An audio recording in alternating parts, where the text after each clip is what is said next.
శనివారం ఎంకన్న సామి పేరు చెప్పి శనగలడ్డు చేదబెట్టి సాగనంపింది. మంగళవారం ఆంజనేయ స్వామి పేరు చెప్పి అసలు పనికి అడ్డమెట్టి తప్పుకున్నది.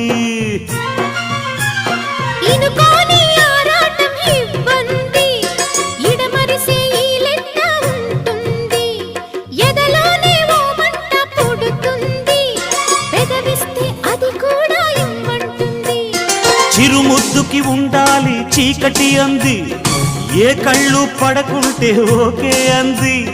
తీరా ముద్దిస్తుంటే ఎంగిలన్నది, ఏం పిల్లది ఎంత మాటన్నది. బాగున్నది